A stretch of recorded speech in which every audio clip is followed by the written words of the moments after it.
antes de iniciar.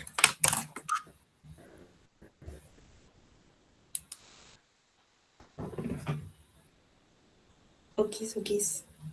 Ya.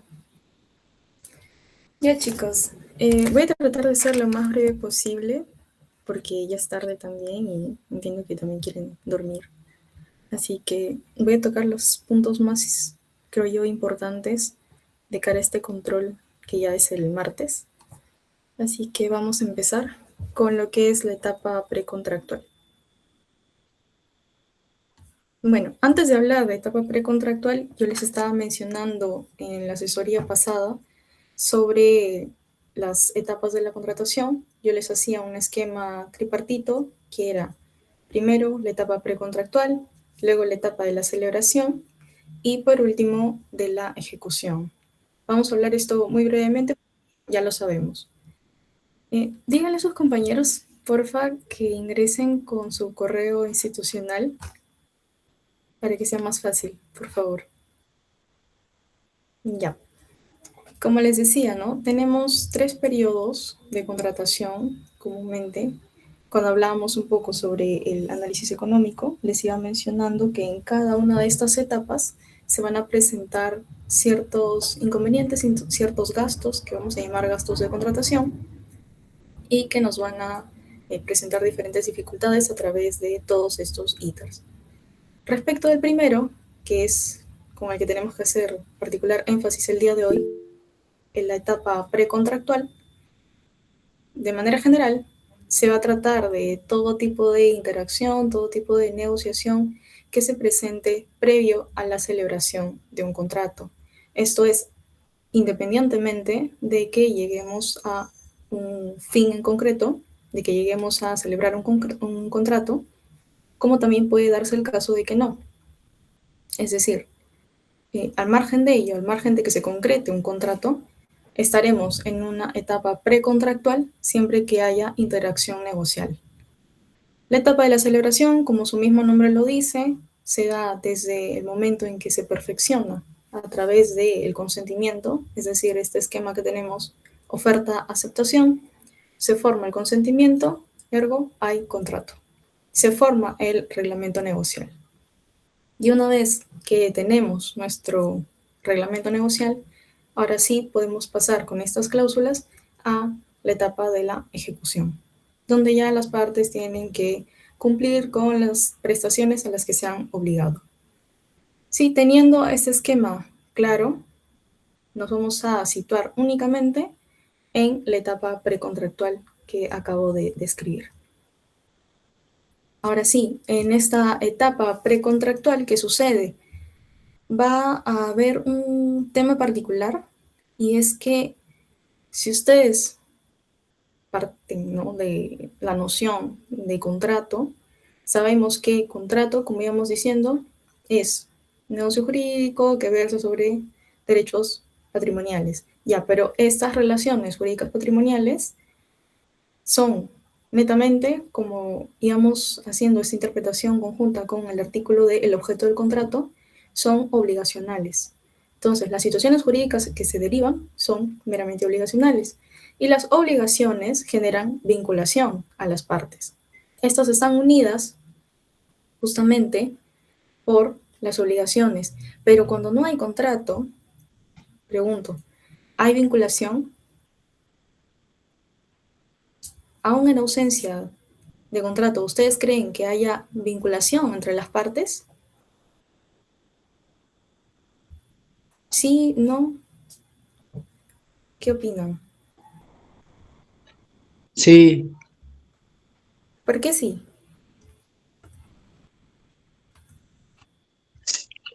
porque la etapa precontractual ya vincula jurídicamente a ambas partes, precisamente por las negociaciones que se han venido dando. Ok, ya. ¿Está bien? Quizás haría una pregunta un poco más precisa, ¿no? Vinculación en términos de situaciones jurídicas, ¿no? Es decir, ¿existe una relación jurídica propiamente en ese momento de la etapa precontractual? Sí, las partes están vinculadas en sentido negocial, ¿no? Pero con efectos jurídicos propiamente vinculantes, De momento, aún no. Pero es justamente aquí la cuestión de que si nosotros estamos interactuando negocialmente, ¿habrá algún momento en el que quedaremos vinculados a pesar de que no haya un contrato todavía? Y esa es una cuestión, es una duda que tenemos por ahí pendiente. Tengamos en cuenta eso. Añado, en esta etapa precontractual nos vamos a regir bajo el principio de la libertad de contratar. Es decir, en principio yo puedo entrar y salir de las negociaciones porque no estoy vinculado propiamente a nivel jurídico con la otra parte. Sí, de momento no hay vinculación y yo puedo salir y entrar. Sin embargo, va a haber un momento en el que podemos entender que ya no estamos tan libres de no querer contratar. ¿Y cuándo sucede esto? Es justamente en tutela de la confianza que existe entre las partes. Por ejemplo, en un escenario en el que ya venimos negociando un periodo de tiempo considerable, supongamos ya un año venimos negociando, porque es un contrato, no sé, de una gran envergadura económica. Entonces, como venimos ya bastante tiempo negociando, ¿no creen que esa conducta le genera confianza a la otra parte de que vamos a llegar a un posible contrato? ¿No le estoy generando de alguna forma cierta certeza a la otra parte de que vamos a contratar? ¿Sí? ¿No? Yo creería que sí. Entonces, en la tutela de esa confianza generada, que le vamos a llamar una confianza legítima, que le hemos generado a la otra parte de la contratación o de la posible contratación, entonces habrá un freno a la libertad de contratar. Es decir, sintetizando todo esto, en principio puedo contratar o no con una persona, pero si ya vengo negociando cierto tiempo y le voy generando confianza a la otra parte, ya no voy a poder salirme tan fácil de las negociaciones. Y es porque esto va a atender a la buena fe. Y la buena fe va a importar ciertos comportamientos en forma de deberes para las partes dentro de la etapa negocial. Y es que, retomando el tema también que yo les señalaba en la asesoría pasada, cuando hablamos de los periodos de contratación, yo les señalaba que en cada uno incurrimos en gastos. Entonces, yo puedo estar incurriendo en gastos negociales propios de la etapa negocial y los cuales no pueden ser desconocidos por la otra parte, porque puede darse el caso, claro que concurran diferentes ofertas y yo te escogí a ti, estoy invirtiendo tiempo contigo y he dejado de lado otras negociaciones porque nuestras etapas negociales ya están siendo avanzadas, nuestras tratativas son avanzadas y tú me estás generando a mí la confianza de que vamos a contratar, vamos a tener un resultado y que tú dentro de esa esperanza que me has generado me dejas en el aire, eso es un comportamiento contrario a la buena fe y que puede incurrir, claro, yo, ¿no? Puede incurrir en gastos que han sido desperdiciados prácticamente. ¿Y eso qué me genera? Daños. Y es por eso que surge la responsabilidad precontractual. Es un caso, ¿no? Por ejemplo. Ahora, por eso es importante, y aquí me estaba basando un poco para que tengan la referencia clara, es la lectura de García sobre la buena fe como límite a la libertad de contratar. Ya, teniendo eso como base, y yo les decía, hay diferentes deberes que se derivan de la buena fe, a los cuales vamos a tener particular atención en ese momento. Uno de los deberes es el que yo les estaba mencionando sobre la ruptura injustificada de las tratativas o el deber de no iniciar las tratativas de mala fe. ¿Por qué? Yo les decía, ¿no? No podemos hacer o desconocer los gastos en los que están incurriendo las partes del contrato y que no pueden desconocerse así porque sí, en atención a un principio general de la libertad de contratar. ¿Sí? Eso es un comportamiento contrario a la buena fe. Un ejemplo. Lo otro son los deberes de información. Y aquí, en el tema de los deberes de información, vamos a tratar de entenderlo en una doble acepción. Información en medida de deber entre las partes, pero también de cargas hacia sí mismos. ¿Por qué? Porque si bien yo tengo el deber de informarte de aquello que no estás en la posibilidad de conocer, yo también tengo el deber de informarme de aquello en lo que sí puedo, sea el que puede incurrir en ciertos gastos, ¿no? Menores, pero sí puedo, tengo los mecanismos, tengo las posibilidades para acceder a esta información. Y es por ello que enfrentamos el deber de información con el deber de autoinformarse. ¿Dónde se ven claramente estas situaciones?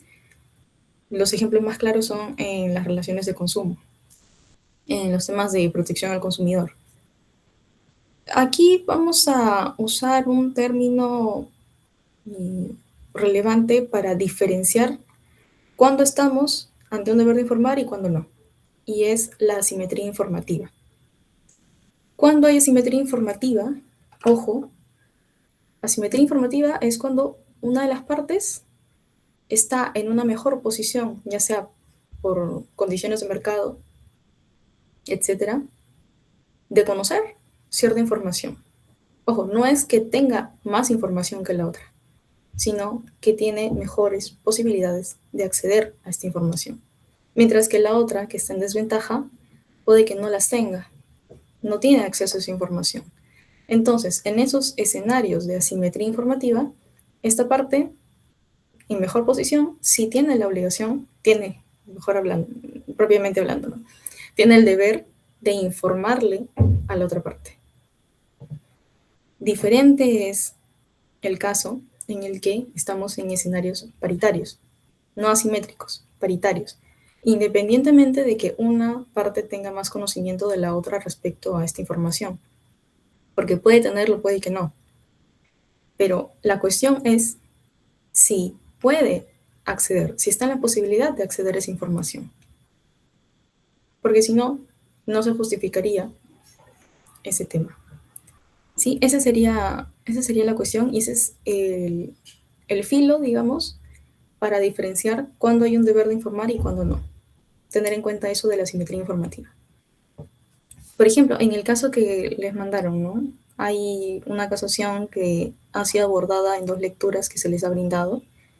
Ahí hablaban de un tema, si mal no recuerdo, me falla la memoria, era el tema de los accionistas, ¿no? Que ambos, justamente como están en la misma calidad, tienen la posibilidad de acceder a la misma información. Que una parte no haya sido lo suficientemente diligente para hacerlo, ya es otra cosa. No es un tema de asimetría informativa. Están en la misma calidad. Solo que una tenía más conocimiento y la otra simplemente no ejerció dentro de sus mecanismos, dentro de sus posibilidades para acceder a esto. Y eso no justifica un deber de informar. ¿Sí? ¿Hasta ahí se entendió el tema de la información? Manito arriba, manito abajo. Okis, okis. 2 gatitos. Ya. Siguiente. Vamos a hablar del deber de confidencialidad, que también está ligado al tema de informar. Y es que en los escenarios de las negociaciones también se genera, justamente como es un periodo de generar confianza entre partes, dentro de esa confianza que tenemos los posibles contratantes, puede que yo te revele información privilegiada. Información privilegiada que dentro de la lealtad que deben tenerse estas partes, a pesar de que aún no contratan, no puede ser desconocida. Pongo el caso, ustedes que han visto también ya para este punto comercial 1, cuando hablábamos de contratos de know-how. Ustedes, claro, se pactan normalmente en los contratos preparatorios cláusulas de confidencialidad, pero imaginemos un supuesto en el que no existiera esa protección todavía. Y yo te estoy compartiendo esta información privilegiada respecto a la producción de determinado bien. que es materia, que es objeto de un futuro contrato. Entonces, yo te estoy compartiendo esta información privilegiada porque confío en que vamos a contratar. Ahora, que no lleguemos a ningún acuerdo no implica que tú puedas hacer lo que quieras con esa información que yo te he brindado, porque está este deber de lealtad y de no compartir información confidencial. Porque esto que generaría, en conclusión, daños. Y si genera daños, se activa el mecanismo de responsabilidad. Eso es deber de confidencialidad. Ya. Otro temita que quería tocar, normalmente se coloca como el deber de no hacer daño, pero como el deber de no hacer daño es tan general, se abarca en toda responsabilidad extracontractual, me pareció más preciso hablar de un tema un poquito más picante, por decirlo así, sobre los deberes de protección. Y esa teoría de los deberes de protección lo van a ver más cuando se vean casos de responsabilidad médica, y es lo usual, ¿no? Se habla de este tema en casos de responsabilidad médica. Pero vamos a tratar de hacer una interpretación un poco más amplia y de por qué yo he colocado el tema de los deberes de protección dentro de la etapa precontractual. Ustedes han escuchado, no sé si estará en alguna de las lecturas, creo que había una de Yeri, ¿no? Bueno, de Salgado recogiendo la teoría de Yeri, pero no sé si dentro de esta también estaba el caso de los rollos de linóleo, o si se les habló en clase sobre ello. ¿Sí tienen conocimiento de lo que iba el caso? ¿O no, para explicarles? ¿Se han oído hablar? ¿No? Uy, ¿qué pasó? Ya. Es un caso muy importante, muy conocido, caso emblemático alemán. ¿Qué sucede? Una persona ingresa a un establecimiento de ventas y a uno de los vendedores se les cae estos rollos, le cae a la persona y le genera daños. Se discutía si es que estábamos ante un escenario de responsabilidad precontractual o no. Se debate como un caso de responsabilidad precontractual, ¿por qué? Porque se hablan de los deberes de protección. ¿Qué son deberes de protección en sentido así muy lato, muy breve? Hablaríamos de situaciones en las que no solamente es ya un comportamiento omisivo, como en el caso de no dañar, me tengo que abstener de hacerte daño, sino que aquí más bien tengo que tener un comportamiento altruista de cuidar de tu persona. Es por eso que es algo discutible, ¿no? Porque normalmente en el derecho privado cada uno vela por sí mismo y es raro tener comportamientos de cuidado con otras personas. Y que por eso, por no cuidarte, se genere un escenario de responsabilidad. Por eso es que es debatible, ¿no? Igual lo coloco porque, como les digo, se hablaba en el caso de los rollos de linóleo si es que estábamos frente a un escenario de responsabilidad precontractual por no haber sido cuidadosos dentro de este espacio que se supone que está destinado a la venta y por ende deben ser seguros para sus clientes. Ahí también se debate ese caso, ¿no? Bueno, como les digo, es más un temita ahí que lo suelto, ¿no? Porque es interesante. No es propiamente que de eso venga el examen, ¿no? Porque creo que también el doctor no lo tocó. Pero ya, lo dejo ahí como un adicional. Hasta ahí se tiene todo claro respecto a los deberes de información, confidencialidad y de iniciar tratativas de buena fe. Sí, manito arriba. Todo ok.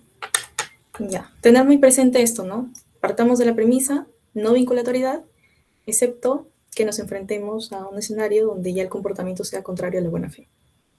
Y de ahí se deriva una serie de deberes específicos de la buena fe. Ahora sí, pasamos a hablar de los contratos preparatorios, contratos preliminares. Algunos les dicen precontratos. A mí no me gusta porque a mí me confundía. Cuando me hablan de precontratos me parece que dijeran algo previo a los contratos. Sin embargo, en contratos preparatorios, ya estamos hablando de contratos. Y aquí, una cuestión. Contratos preparatorios son contratos que están en el estado, en el íter precontractual, pero de un contrato definitivo. Ojo, pero ya estamos en un escenario contractual respecto de ese contrato, del contrato preparatorio. Es una precisión, ¿sí? Ahora, ¿para qué me sirven estos contratos preparatorios? Pues como sabemos, como les acabo de mencionar, en principio tenemos que partir de que no hay vinculación propiamente, no hay mucha seguridad y es por eso que derivan estos problemitas de faltar a la buena fe, de tener comportamientos contrarios y que surjan escenarios de responsabilidad. Entonces, ¿qué se hace para evitar estas situaciones, no? Normalmente las partes tratan de dar una mayor seguridad entre ellas a estas tratativas, a estas negociaciones y dejar constancia a través de los contratos preparatorios. Nosotros regulamos dos, los compromisos de contratar y los contratos de opción. En el control se va a hacer énfasis en el tema del compromiso de contratar, pero también valga hacer una precisión respecto a las diferencias que tienen el compromiso de contratar y el contrato de opción. Partamos del primero.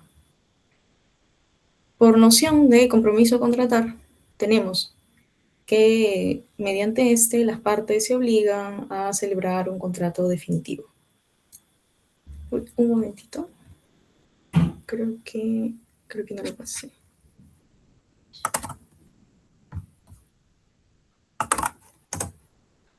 Ya. Ya, como les decía, partamos de que las partes se obligan a celebrar un contrato definitivo en el futuro. Entonces, ¿se genera una obligación? Sí. Principal, ojo, obligación principal respecto de la celebración de un definitivo. Que no puede ser, puede que se dé el caso de que no sea la única obligación. La autonomía privada es libre de pactar otras accesorias a esta principal. Sin embargo,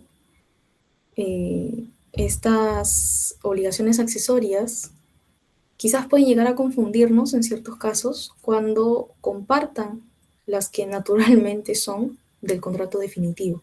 Me explico. Si vamos a celebrar en un futuro una compra-venta, nos estamos comprometiendo a celebrar una compra-venta. En ese caso, ¿cuáles son normalmente las obligaciones derivadas de la compra-venta? Las obligaciones recíprocas de entregar el bien y pagar el precio. Eso es lo principal. Ahora, evidentemente, y siguiendo al maestro Walter Vázquez, estas obligaciones no pueden ser las mismas dentro del compromiso contratar, sino ya estaríamos ante una desnaturalización. Ya no sería un compromiso contratar, sino ya propiamente un definitivo. Sin embargo, pueden darse de manera reducida, ¿no? De manera quizás disminuida, no tan considerable como en el caso de un definitivo. Regresando al caso de la compra-venta, si hablamos de entrega de bien, pago de precio, podríamos pactar, por ejemplo, un adelanto del precio que no sea sobre un monto considerable. Puede ser un 10%, por ejemplo. Y si hablamos de entrega de bien en propiedad, en el caso del compromiso, podría ser ceder en parte de la posesión. ¿Sí? Siempre que no sea algo íntegro, porque si no, como les digo, ya estaríamos frente a un contrato definitivo. Y ojo, aunque las partes le pongan el nombre que deseen, así en el título diga compromiso de contratar, y veamos el contenido que no corresponde a ese título, nosotros, por el principio de calificación objetiva, podemos decir, oye, de lo que se advierte de las cláusulas es que estamos frente a un contrato definitivo, una compraventa, un arrendamiento, un suministro, etc. Sí, tener en cuenta ello. Ahora, sabiendo cuáles son las obligaciones, normalmente el contenido de este tipo de contratos, y también el maestro nos hablaba respecto a las funciones que tenía el compromiso de contratar. Nos hablaba de tres: predisposición, aseguramiento y congelamiento. No va a venir así tal cual en el examen, ¿no? Por las cuales que uno se la aprenda de memoria. Simplemente es una acotación de la doctrina. Pero, a ver, eh, vale hacer hincapié en que predisposición es en la medida de que nos prepara el camino para poder celebrar el contrato definitivo. Aseguramiento en la medida que nos da un medio de seguridad a las partes dentro de este íter negocial. Y congelamiento porque el estado de cosas se va a mantener desde que inicia la celebración del compromiso contratar hasta la ejecución, que propiamente es la celebración del contrato definitivo. Es decir, que si se altera el estado de cosas, podríamos alegar también, ¿no?, una rebus sic stantibus, que es algo que también vieron en el control pasado. Sí, eso sería principalmente las funciones que tiene el compromiso de contratar, o de lo que podemos rescatar también de la lectura. De ahí en más es lo que establece el código, que el contenido tiene que ser mínimamente sobre los elementos esenciales del contrato definitivo. ¿Y por qué dice mínimamente los elementos esenciales? Porque si pactásemos todo el contrato, ya desde el compromiso a contratar, creo que ya no sería necesario un compromiso, de frente pactaríamos el contrato definitivo, ¿verdad? Entonces, ¿por qué se justifica esto? Porque aún falta negociar, aún falta llegar a cierto acuerdo respecto de determinadas cláusulas, y por eso es que algunas cosas pueden variar, algunas cosas que se pactan en un inicio pueden ir cambiando, se pueden ir solventando mediante adendas, o pueden simplemente no manifestarlas desde el compromiso a contratar y recién añadirlas al contrato definitivo. Es por eso que es todavía un periodo incierto al que le queremos dar por lo menos una base que va a constar en el compromiso a contratar. Eso, respecto a la formalidad, ya saben, tiene que ser la misma del contrato definitivo. Y bueno, esto sí es un poco curioso, ¿no? Que el plazo, hay un plazo indefecto, ¿no? Es una norma dispositiva. Si es que las partes no pactan un plazo, se establece uno en defecto de un año. Y este puede renovarse por el mismo plazo de forma indeterminada. Pero ¿para qué se puso un plazo si se iba a seguir renovando? Bueno, puede que no se renueven, ¿no? Pero es un poco curioso, ¿no?, que sea un trato eterno, no tendría sentido. En fin, eso es respecto al compromiso de contratar. Ah, antes de pasar, ¿alguna duda hasta ahí? ¿O sí se deja entender? ¿Dos gatitas nomás? ¿Tres gatitas? Ok, ok.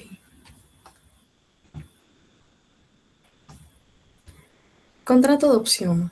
Ya, yo sé que esto no viene, pero de todas maneras, como les digo, hay que, hay que precisarlo. Contrato de opción, ¿en qué lo diferencia del compromiso de contratar? A ver, mejor que alguien me ayude en esta parte. ¿Alguno recuerda, al menos de las nociones de las clases, en qué se diferenciaban?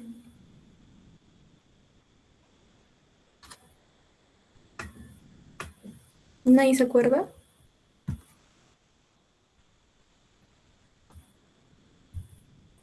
Uy, todos se durmieron. No puede ser. Nadie, de verdad, nadie se acuerda en qué consistía el contrato de opción.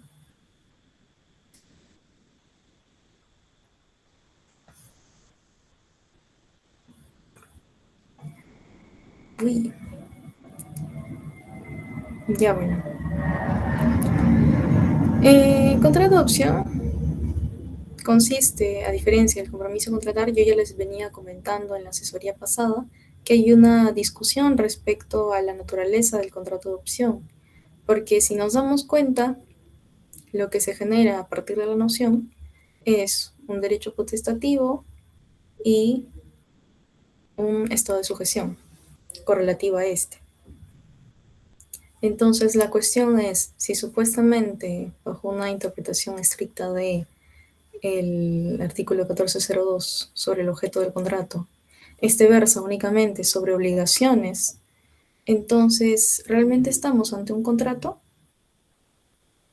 Esa es una duda y es válida, sin embargo, a efectos de el código y su regulación, sabemos que sí se considera propiamente un contrato, el contrato de opción, y es justamente un contrato preparatorio. Entonces, saltándonos esa discusión de momento, ¿en qué consiste este contrato de opción y qué lo diferencia de el compromiso de contratar?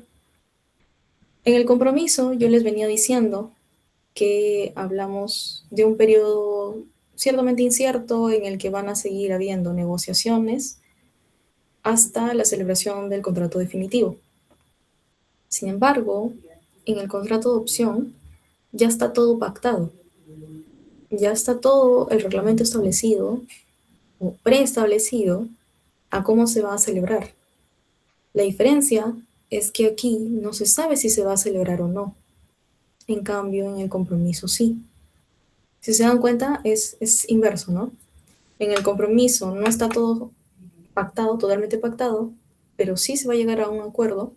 Y en el contrato de opción está todo pactado, pero es incierto si se va a celebrar o no, porque depende de que la parte que tiene el derecho potestativo lo ejerza o no. Sí, eso es en principio la diferencia, ¿no? Ahora ustedes también podrán preguntarse, oye Selene, pero eso que me estás describiendo sobre el contrato de opción parece más una oferta. Y es que de alguna manera el contrato de opción se parece mucho a la oferta y funcionalmente hablando tienen los mismos efectos. Y ya que es un adelanto cuando hablemos del tema de la oferta y la aceptación, el contrato de opción y la oferta tienen los mismos efectos. Sí, operativamente va a ser lo mismo, pero a nivel estructural es distinto. Y aquí también me baso en la lectura de Maestro Forno cuando hablaba de las diferencias entre el contrato de opción y la oferta. Sí, eso sería, para no marearlos más, eso sería en síntesis sobre el contrato de opción. Terminamos lo que son contratos preparatorios. Hasta ahí, ¿alguna duda? ¿Algo que no se haya entendido? ¿O todo bien? Me dicen manito arriba, manito abajo. Sí, dudas, ninguna. Antes de hablar del tema más controversial. OKIS. Responsabilidad precontractual. Ya.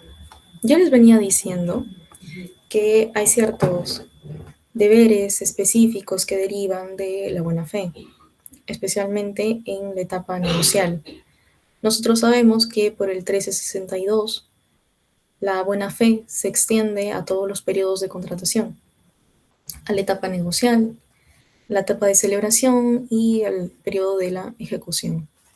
Entonces, si faltamos esos deberes que hemos visto en los primeros slides de esta presentación, al deber de información, deber de confidencialidad, de no iniciar tratativas de mala fe y todos los comportamientos que se derivan propiamente de la buena fe, entonces se podrían generar daños a la otra parte de la negociación. Y en ese sentido que se generen daños, se va a activar el mecanismo de responsabilidad.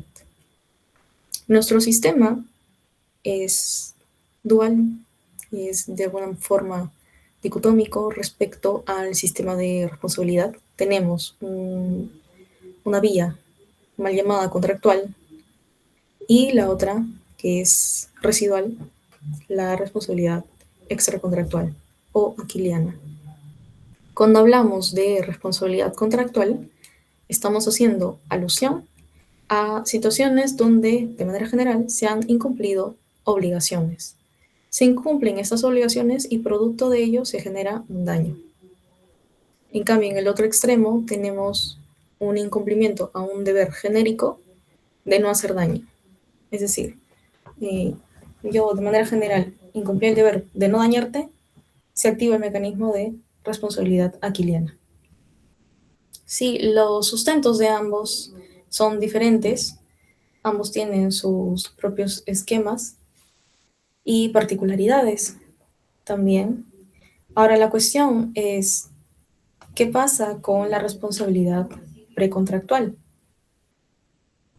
En este caso hay un debate, ¿no? Actualmente hay una tendencia también a contractualizar, lo cual es raro, porque esa teoría contractualista surgía, como yo les estaba mencionando, en el caso alemán. Sí, vamos a empezar con la más sencilla, la teoría de la responsabilidad extracontractual. ¿Qué sucede? Nosotros tenemos una cláusula abierta, si se dan cuenta. Podemos encauzar cualquier tipo de falta, digamos, al deber de no dañar dentro de la responsabilidad aquiliana. Y no habría ningún problema. Entonces, faltamos al deber de no dañar a una persona que en este caso es parte negocial y podemos dirigirnos tranquilamente a la responsabilidad extracontractual. Claro, no podemos, en teoría, no podríamos irnos por una respo contractual o obligacional porque, como yo les decía, en ese periodo todavía no hay obligaciones, porque todavía no hay contrato. Sí, ese es el tema. Por eso es que es más fácil en este tipo de ordenamientos acudir a la responsabilidad extracontractual. Ahora, ¿cuándo se justifica recurrir a la responsabilidad contractual? Partimos del escenario alemán, porque ahí ellos tienen una cláusula cerrada, ¿sí? En cuanto a la responsabilidad aquiliana. Entonces, como es cerrada, es típica y no encontramos este supuesto de la responsabilidad precontractual, ¿no? La falta, los deberes de buena fe negociables dentro de los supuestos de responsabilidad extracontractual. Entonces, ¿qué nos queda? Pues contractualizar las situaciones de hecho. Y aquí vamos a basarnos un poco en lo que recoge Rocco sobre la teoría de Hopf, que es cómo contractualizar esas situaciones bajo el esquema del contacto social cualificado. Él lo llama de esta manera. Ahora, Selene, me estás hablando en chino. ¿Qué es eso? Bajo la teoría del contacto social calificado, la mera interacción negocial produce obligaciones, pero obligaciones sin prestación. Eso suena raro, ¿no? Porque cuando nosotros hablamos o nos explicaron sobre el tema obligacional, sabemos que las obligaciones recaen porque existe una prestación de por medio, una prestación de vida entre las partes. Ahora, que me digan que existen obligaciones sin prestación, bueno, es una creación de la teoría alemana, como les digo, pero es su salida para poder justificar que durante estas situaciones negociales se generan también obligaciones respecto de la buena fe entre las partes. Eso es ya la teoría contractualista. Y otra opinión que también quería recoger, no quería dejarla atrás, creo que no se les dejó tampoco en las lecturas, pero era sobre la lectura de, ay, se me fue su nombre, el maestro, ay, se me fue, Rómulo Morales, ya que él hablaba en defensa de una concepción autónoma de la responsabilidad precontractual. Es decir, ni obligacional ni aquiliana. Él no va por ninguno de los dos lados. Él considera que estamos ante un caso especial que debería ser tutelado de manera específica, regulado de manera específica, porque en atención a sus particularidades se trata de incumplimiento a deberes específicos de la buena fe en la etapa negocial. Es decir, no estamos ante obligaciones y por ende no hay responsabilidad contractual, pero tampoco estamos ante un deber genérico de no hacer daño, como en la responsabilidad aquiliana. Por eso es que él lo defiende de esa manera. Entonces, sea cual sea, y el por qué les estoy mostrando esas teorías, ¿no? Y por qué es importante también tenerlas en cuenta, más allá de que cada uno se forme su línea de pensamiento, al final nosotros tenemos que adecuar la que más nos convenga al caso en particular. Retomando los casos vistos en las lecturas, ¿no? Bueno, el caso de la casación que está en ambas lecturas, el doctor Espinosa también hacía énfasis en la necesidad de contractualizar una situación que para él era más conveniente recurrir a la responsabilidad contractual en atención a que ya había transcurrido el plazo de prescripción para la responsabilidad extracontractual. Claro, se le pudo haber pasado al abogado, ¿no? Pero si estuviésemos nosotros en esa situación y tuviésemos que defender a una persona y sabemos, y es evidente, que se nos ha pasado el plazo de prescripción, entonces, ¿qué podríamos hacer? Tendríamos que contractualizar la situación. Sí, y también puede ser por otros casos, ¿no? También puede no ser solamente respecto a la prescripción, puede ser también por beneficios respecto a la inversión de la carga de la prueba. Entonces tenemos que ver en qué situaciones, o mejor dicho, acorde a las situaciones, cuál de esos mecanismos nos favorece mejor. De ahí, de manera general, como nosotros, en su mayoría, ¿no? La jurisprudencia respecto a la responsabilidad precontractual ha sido de tendencia extracontractual, entonces se admite, ¿no?, que frente a estos escenarios se tutelan todo tipo de daños, ¿no? El daño emergente, que es lo que efectivamente perdimos, el lucro cesante, lo que dejamos de percibir, daño a la persona respecto a la integridad y daño moral sobre afecciones psíquicas. Sí, ahora hay una cuestión. ¿Ustedes han llegado a escuchar el término de la pérdida de la chance en algún momento? Pérdida de la chance o pérdida de oportunidad, como lo hayan escuchado. ¿Sí? ¿Tienen conocimiento de ello o no han escuchado nunca? No saben ni siquiera qué es eso. ¿Sí? ¿No? Manito arriba, manito abajo. Álvaro. Ya, pero Álvaro no cuentas, pues. Tú ya sabes. Alguien que sí sea de la sección. O no saben. Ya, sí, de manera muy breve, cuando hablamos de pérdida de chance, hablamos de, bueno, es una teoría, ¿no?, francesa sobre los posibles gastos, no, sobre los gastos de una posible pérdida. O sea, a ver, cuando hablamos de ese tema de la ruptura injustificada, por ejemplo, yo, parte contratante, o posible contratante, parte negocial, estoy hablando contigo, ¿no?, para llegar a un futuro acuerdo. Ahora tú, en ejercicio de tu libertad de contratar, decides apartarte injustificadamente de las negociaciones. Ya. En ese escenario, te apartas y todo ese tiempo que yo invertí contigo en esas negociaciones, pude haberlo invertido con alguien más, a quien dejé de lado por ti. Ya.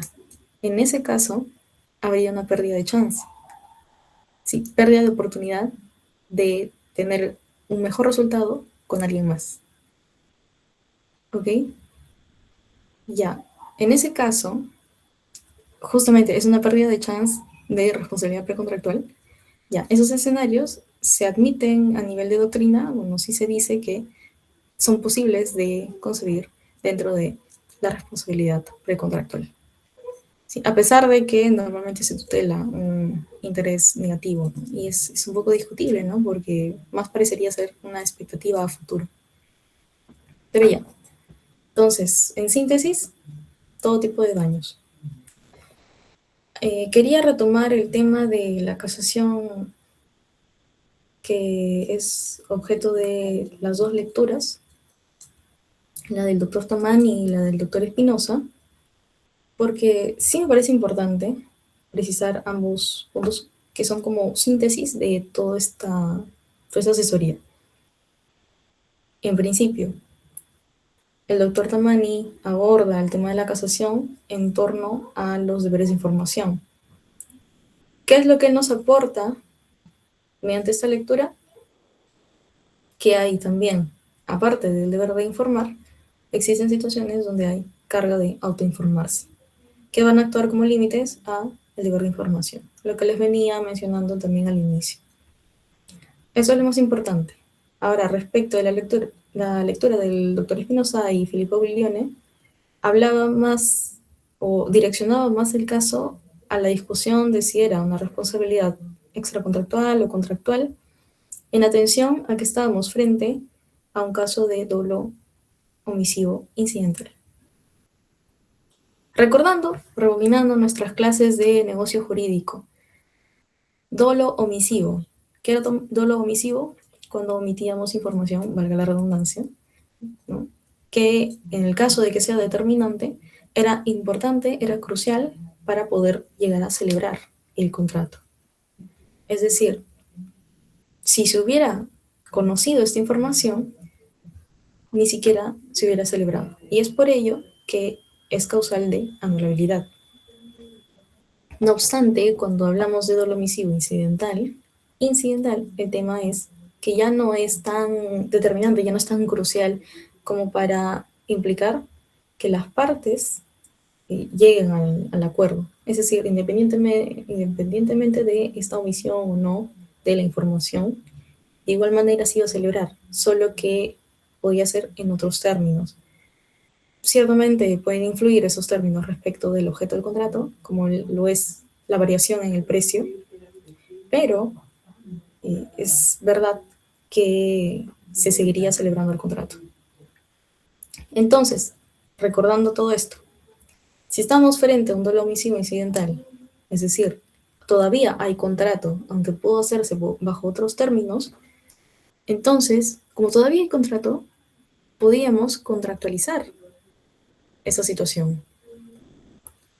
Y si podíamos contractualizarla, entonces podríamos recurrir al esquema de la responsabilidad contractual. Claro, esto es bajo la noción del doctor Espinosa, ¿no? Y también Filippo añade el tema de la tendencia contractualista en el modelo italiano, ¿no? Bueno, ya ahora últimamente. Sí, eso sería principalmente los aportes de las lecturas respecto de esta casación. ¿Hasta ahí alguna duda para pasar un ejemplo cortito, un casito breve, para sintetizar todas nuestras curiosidades respecto a la etapa precontractual?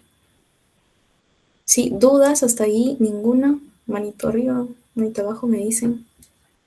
Ninguna. Ok. Cot. Ya. Daniel, ¿me puedes ayudar leyendo, por favor? Sí, claro, buenas noches. AMESA Sociedad Anónima celebra un contrato con Constructora Carranza Sociedad Anónima, mediante minutos sobre una operación económica que tiene como finalidad la elaboración de un proyecto de viviendas en Magdalena, en el cual estipulan lo siguiente. Las partes se obligan a concretar una compraventa de materiales de construcción en el plazo de un año. Dichos materiales, objeto del contrato, son 10.000 sacos de cemento Portland de 42.5 kilogramos, marca AMESA, las cuales el vendedor deberá entregar en la sede principal de la constructora Carranza en Lima. El comprador deberá abonar la suma de 275.000 nuevos soles en 10 cuotas mensuales iguales desde la celebración de la compraventa. Y finalmente, el comprador deberá hacer un adelanto ascendente a 10.000 a la firma del presente contrato. Ya, gracias. Hasta ahí, ¿estamos frente a un contrato definitivo o un contrato preparatorio? Ya, cuando surge esa pregunta, lo primero que tenemos que hacer es identificar la obligación. En principio, si estamos ante una obligación. Ahora, ¿hay obligación? ¿Sí o no? Sí, dice Kendra. Sí. Ujú. Estamos frente a una obligación. Ahora, ¿de qué es esa obligación? ¿Cuál es la obligación? De celebrar el contrato de compraventa. Ajá, claro. Y si es una obligación de celebrar una compraventa, ergo estamos ante un contrato preparatorio o uno definitivo. Preparatorio. Ujú, preparatorio. Ya. Ahora, ¿qué tipo de contrato preparatorio sería? Leamos la obligación. Es, Compraventa. ¿cómo? Un contrato preparatorio de compraventa. Ya, pero hay dos tipos de contratos preparatorios. Compromiso de contratar y contrato de opción. Es un compromiso contrato, tengo entendido. ¿Por qué sería compromiso? Bueno, tengo entendido, la verdad es que es lo más general, pero el contrato de opción creo que se refiere a que existe una oferta que hace, en este caso, el vendedor, en la cual el comprador solamente debe asentir o no. No hay opción de negociar, no hay opción de hacer una etapa previa, solamente te lo da de esa forma. ¿Aceptas o no? Cosa que en este caso veo que no. Hay muchos términos, muchas cláusulas, lo cual me da a entender que es algo que se ha negociado previamente, algo que se ha pensado, y pues no me da la idea de que sea así. Por eso diría que es un contrato de compromiso a contratar. Ujú. Muy bien, porque en el caso del contrato de opción tendría que estar totalmente completo, ¿no? Tendría que constar con todas sus cláusulas, porque así tal cual como está, es como se va a celebrar. En cambio, en el compromiso todavía hay un margen de negociación. Y es más, el tema de la estructura también es distinta, porque si se dan cuenta, aquí la obligación dice, las partes se obligan a concretar una compraventa, a celebrar una compraventa. En cambio, si fuere un contrato de opción, claro, tendría que haber un derecho potestativo de que la parte tal, no sé, constructora Carranza, eh, tiene el derecho de ejercer en cualquier momento esta opción para celebrar un contrato de tal. Entonces, se tendría que estipular que tal parte tiene ese derecho a celebrar. En cambio, aquí ambas partes se han obligado a hacerlo. Uy, el avión. Ya. Entonces, sí, muy bien, sería eso. La siguiente parte dice, cumplen con los requisitos y así estamos frente a un compromiso de contratar. ¿Qué requisitos se nos pedían en los artículos que leímos hace un momento? Por ejemplo, el tema de el contenido. Debía constar mínimamente con los elementos esenciales. Ahora, están los elementos esenciales que dicen.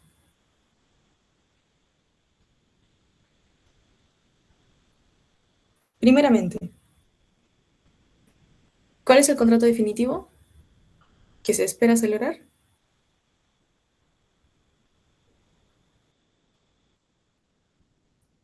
Compraventa. ¿Y cuáles serían los elementos esenciales de una compraventa? Lo que yo les dije, ¿Podría ser el objeto del contrato, el precio y el plazo? el objeto del contrato. Ujú, muy bien. Y respecto de, particularmente, el objeto del contrato, porque esto siempre va a ser lo que sí o sí tiene que estar, ¿no? El objeto y las partes. El plazo, en omisión de plazo, ya saben, supletoriamente se aplica el de un año, así que no es tan esencial. Pero respecto al objeto, en atención al tipo contractual, que en este caso es compra-venta, tendría que estar necesariamente pactado el entrega de bien y el pago del precio. Tiene que estar el monto y el bien determinado o determinable. ¿Sí? Ahora, en este caso, ¿están o no están? Sí, ajá. Muy bien. Ahora, la siguiente pregunta. Dice, si el comprador incumpliese su obligación de dar el adelanto y generase daños de reinversión a mesa, ¿habría responsabilidad? ¿Qué creen?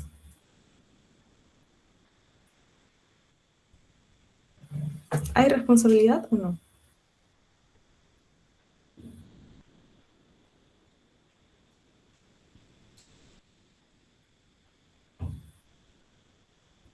Yo diría que sí, porque se está obligando a contratar en un futuro. Aunque Ujú. hay una indemnización de por medio. Claro, y producto de ese incumplimiento se generaron daños. Eso es lo más importante.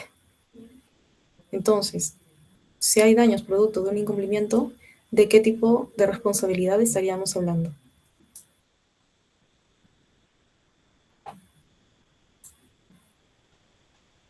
¿Contractual o extracontractual?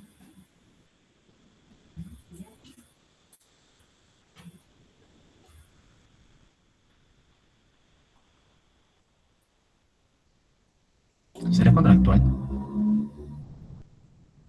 ¿Por qué contractual? Tengo entendido que esto también es caso de un contrato, porque existe la obligación de... No sé, es un contrato independiente del contrato definitivo. Bueno, se puede decir coligados, ¿no? Pero a lo mucho son como que dependientes, ¿sabes? Porque se obligan ambos.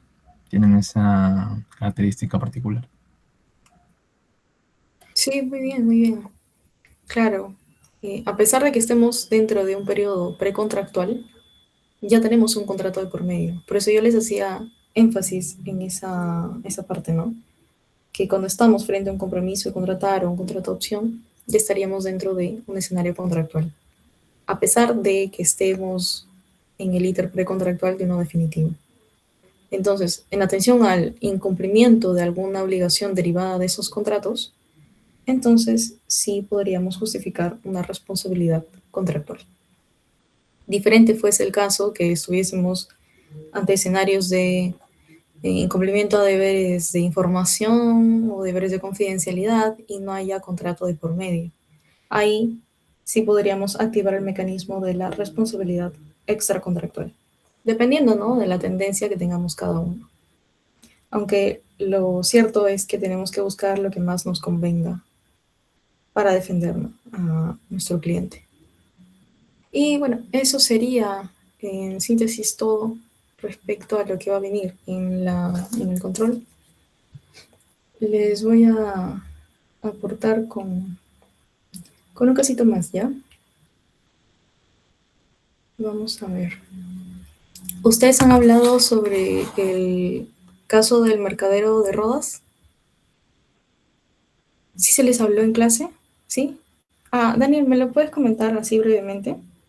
Creo que está en la lectura del profesor Tamani, no está en... Bueno, no lo escuché yo en la clase, sino en su lectura. Bueno, básicamente era un comerciante de Alejandría que estaba yendo a vender no sé qué material, no sé qué cosa, a la ciudad de Rodas, la cual escaseaba ese, ese insumo. Y lo que se planteaba, la cuestión moral era de que si este mercader que iba a Alejandría, que tenía información de que varias personas de Alejandría, en especial comerciantes, iban a ir a Rodas con el envío de ese insumo que era tan precario y tan demandado en Rodas, pues tenía que avisarle a su comprador. Y bueno, surgió una cuestión moral que llegaron a tener varias opiniones disidentes entre diferentes siglos, la Edad Media, por ahí, y diferentes autores, pensadores. Ujú. Ya, y partiendo del caso, ¿no?, del mercader de Rodas, eh, ¿tú qué pensarías? ¿Que estaríamos frente a un escenario de responsabilidad? Bueno, más que responsabilidad. Primero, ¿se ha incumplido un deber de información? ¿Había asimetría informativa? Bueno, si me lo pregunta a mí, yo creo que sí, porque no había otra forma de que este vendedor, bueno, este comprador de Rodas sepa de la existencia de que iban a venir más vendedores y de que se iba a suplir la alta demanda en Rodas, ¿no? Entonces, creo que sí habría un deber moral de ello. Ujú. Recordemos eso que les venía comentando, ¿no? Cuando hay asimetría informativa, se trata de situaciones no de que yo tenga más información que tú y por ende tengo el deber de informarte, sino de que estoy en una mejor posición que me permite conocer esa información que tú no puedes, a la que tú no puedes acceder. Entonces, tengan eso muy presente porque lo van a necesitar. Ya, bueno, teniendo en mente eso, si es que yo estoy en una mejor posición, tengo el deber de informarte. Y si incumplo ese deber de informar, entonces puede corresponder una responsabilidad, siempre que se hayan generado daños, ¿no? Habría una responsabilidad. Y ya, eso es un aporte, ya. Bueno, eso sería todo por la asesoría. Espero que se haya podido entender. Y bueno, cualquier consulta, ya saben que en cualquier momento me la pueden preguntar. Nos vemos, chicos. Cuídense, prepárense bien. Bye bye.